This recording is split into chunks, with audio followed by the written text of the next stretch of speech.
और सारे मंत्री कहीं ना कहीं आपको नज़र आया होगा कि जवाब नहीं दे पा रहे थे, सरकार पूरी घिरी हुई थी। और पहली बार ऐसा हुआ इतिहास के अंदर कि एक बिल तो जो पानी के ऊपर जो बिल था उसको सरकार को दोबारा प्रवर समिति में भेजना पड़ा, जो कि 52 से लेकर आज तक का इतिहास बन गया, रिकॉर्ड बन गया कि सरकार को बिल दोबारा वापस प्रवर समिति के अंदर भेजना पड़ा।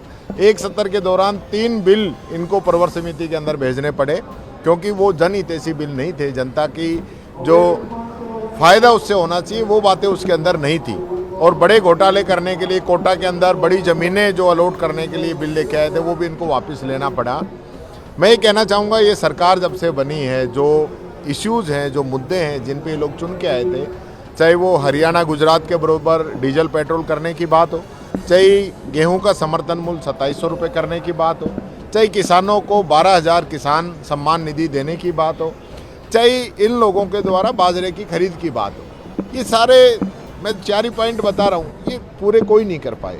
इनकी हालत ये हो गई। ये बात करते थे पहले वर्ष में आते ही हम जो है एजुकेशन की सभी पोस्टें भर देंगे, कोई पोस्ट नहीं भर पाए, आज भी यूँ कहीं यूँ हैं। हमने इंग्लिश मीडियम स्कूल खोले थे, डोटासरा जी उस समय शिक्षा मंत्री जी, ऐतिहासिक काम हुआ। 1.5 वर्षों में इंग्लिश मीडियम स्कूलों को सुचारू रूप से चलाना नहीं चाहते। टीचरों का इंटरव्यू हो चुका है, चयन हो चुका है, उनको पोस्टिंग नहीं दे रहे हैं, उन विद्यालयों पे ध्यान नहीं दे रहे हैं। और एक प्रकार से ये मनसा है कि जनता के अंदर ये मैसेज जाए कि ये जो है विद्यालय अच्छे नहीं है और इनको महात्मा गांधी जी के नाम पे भी प्रॉब्लम है, इसलिए उन स्कूलों को ये अटका के रख रहे हैं और उन पे फोकस नहीं कर रहे हैं। ये बात मैं कहना चाहूँगा। नहीं सहेगा राजस्थान का भी नारा इन लोगों ने दिया कि आज अत्याचार हो रहा है, लेकिन मैं कहना चाहूँगा लगातार अगर आप पिछले वर्षों के आंकड़े, इस वर्ष के आंकड़े देखेंगे तो छोटी बच्चियों पे बलात्कार, दलितों पे अत्याचार, अवैध खनन, इस प्रकार की घटनाएं माफिया पनपे हैं जिन्होंने राजस्थान को लूटने का काम किया है। खुद इनके मंत्री इनकी सरकार पे आरोप लगा रहे हैं किरोड़ी लाल जी कि रोज बजरी का अवैध खनन हो रहा है, उसको सरकार नहीं रोक पा रही है। इनके विधायकों के बेटे पिटने में लग रहे हैं, कहीं विधायक पिटने में लग रहे हैं, कहीं मंत्रियों को ऐसी स्थिति का सामना करना पड़ रहा है कि उनको भागना पड़ रहा है। तो ये स्थिति सरकार की है, जो मैं समझता हूँ ऐसी सरकार कभी राजस्थान में आई नहीं होगी जिसको मुख्यमंत्री को ही नहीं पता कि मुझे क्या करना है।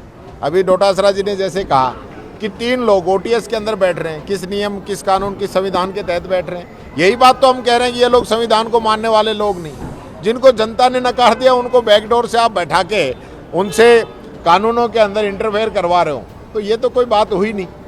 इसका मतलब आप बाबा साहब अम्बेडकर के बनाए हुए संविधान को कमज़ोर करना चाहते हो, इस देश के लोकतंत्र को नहीं मानते हो।